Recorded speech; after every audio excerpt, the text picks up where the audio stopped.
What's up, everybody? This is Eric from Satisfied Incorporated, and today I'm going to bring you another new part.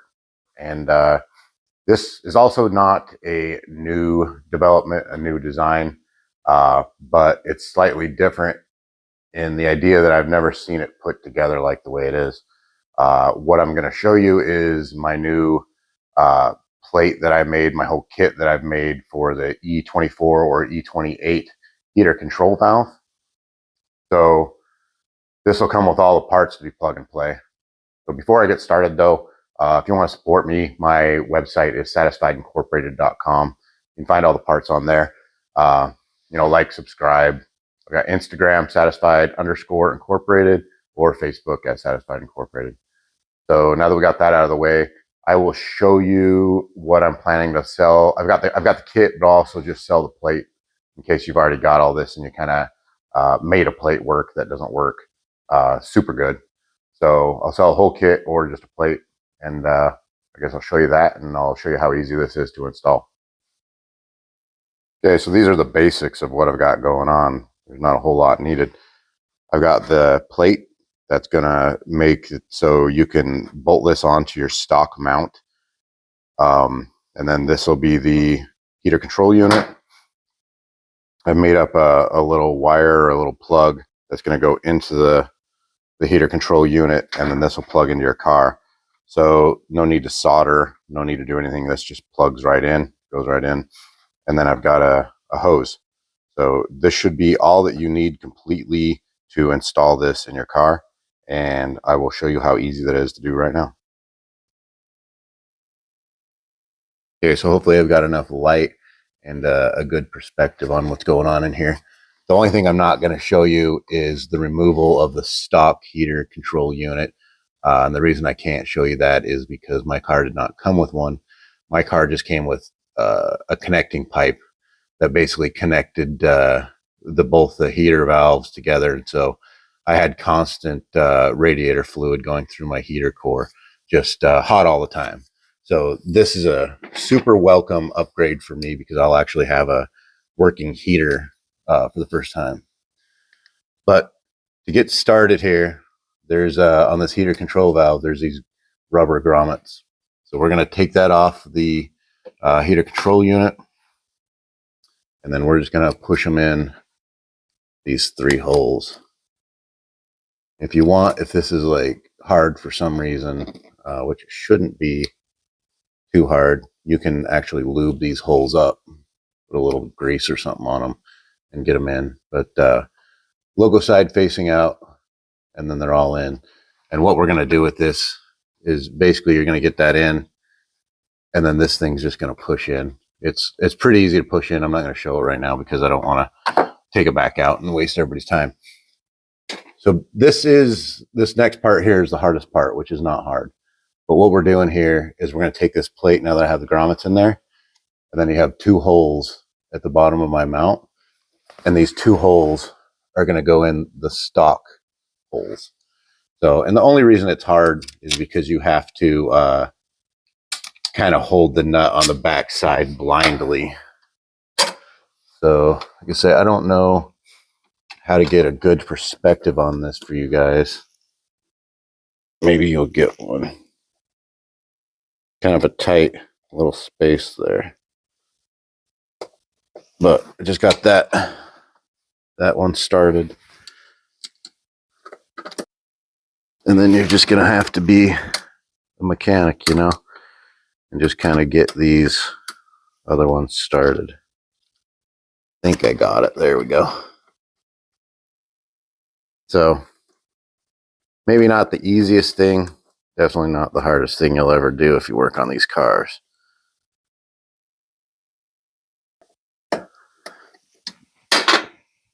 Let's actually use my little ratchet. See if we can speed things up a little bit.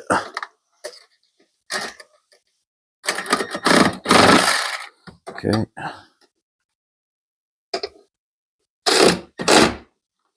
Yeah. So way easier there.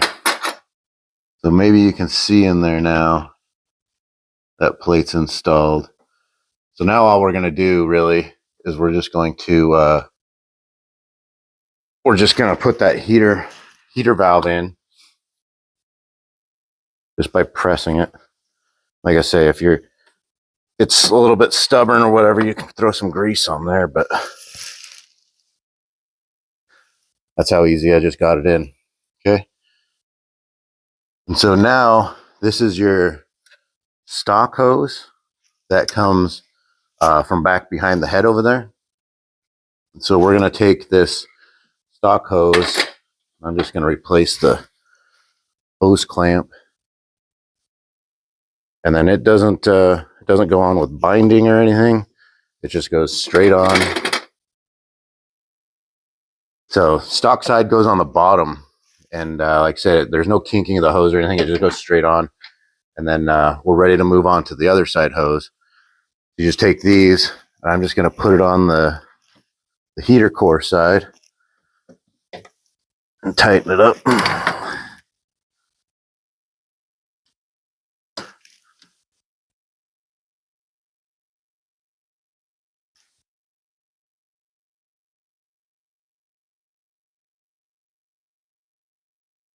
Good. And then I'll take the other one. I'm going to put it on the heater control valve.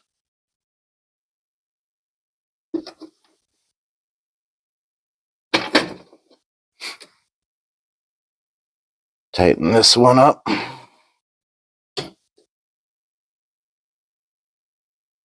Okay. And then this will be easy too.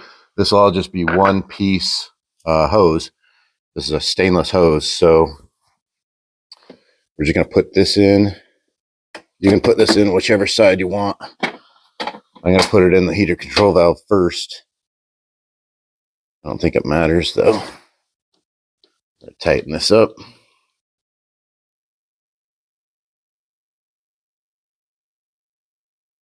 Okay.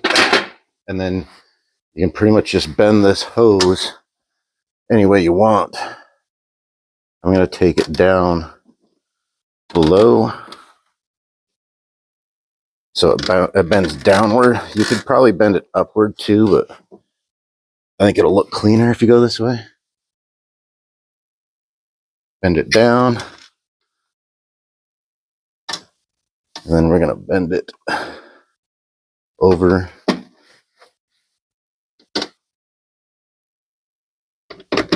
There we go.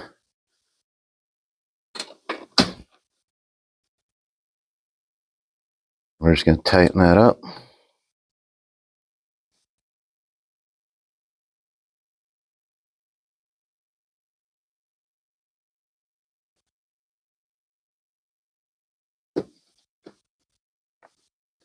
Okay. So, and then you can kind of, once your hose is in there, you can kind of manhandle it a little bit more. Get like a better looking install. I think that's really good. A